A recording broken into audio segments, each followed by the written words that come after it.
In a world that thrives on the audible roar of self-defense, let our silence speak volumes, echoing the confidence we have in a God who fights our battles. Judgment and criticism can mess with our peace and confidence. It's normal to feel hurt and want to fight back or pull away. Yet, as followers of Christ, our response is called to transcend these worldly patterns. Amid the storms of judgment, we find refuge in the profound promise of Isaiah 54:17.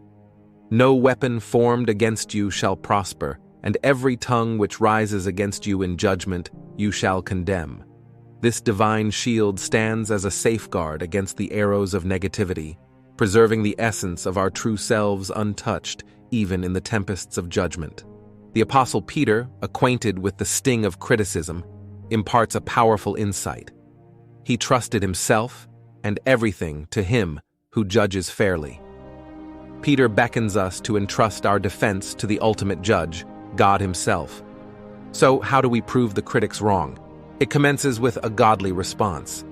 While the world might tell us to defend ourselves, get angry in return, or cut ties. But the Bible suggests a different way. It reminds us that our real fight isn't with people, but with spiritual darkness. Instead of getting into verbal or action battles, we're told to stand strong in godly behavior. Our response is not rooted in retaliation or self-defense. Rather, it blossoms from a deep well of inner strength and conviction. As followers of Christ, our response takes on a radical nature. Rather than absorbing negativity, we are invited to reflect the illuminating light of love actively. This is not a passive surrender, but a deliberate choice to overcome evil with good, replacing judgment with understanding and responding to criticism with compassion. When Jesus encountered judgment and condemnation, He responded not with condemnation, but with a transformative love that reached into the depths of human brokenness. His example beckons us to break the cycle of judgment, choosing instead to be vessels of grace and agents of change. The devil, often underestimated, is the source of all evil. Acknowledging the reality of spiritual warfare becomes vital on our journey. While the devil seeks to use people as conduits for criticism, our defense lies not in earthly battles, but in maintaining spiritual resilience. Amid criticism, let us remember that our identity transcends the opinions of others. We are fearfully and wonderfully made, crafted with divine purpose. The arrows of judgment may be aimed at us, but they cannot penetrate the core of our being, for we stand under the shelter of a promise. No weapon formed against you shall prosper. Now, extending this grace to others becomes imperative.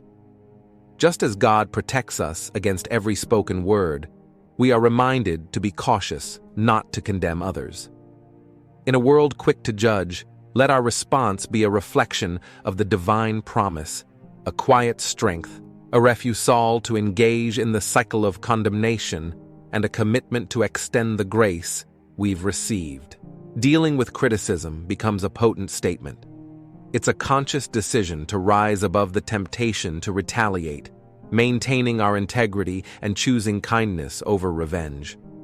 By doing so, we not only disarm the weapons formed against us, but also unveil a victory that transcends the visible realm.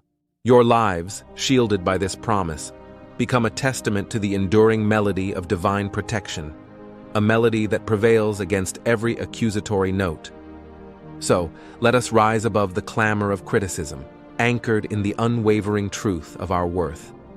In the shadow of judgment, may we become beacons of grace, shining a light that dispels the darkness. God bless you.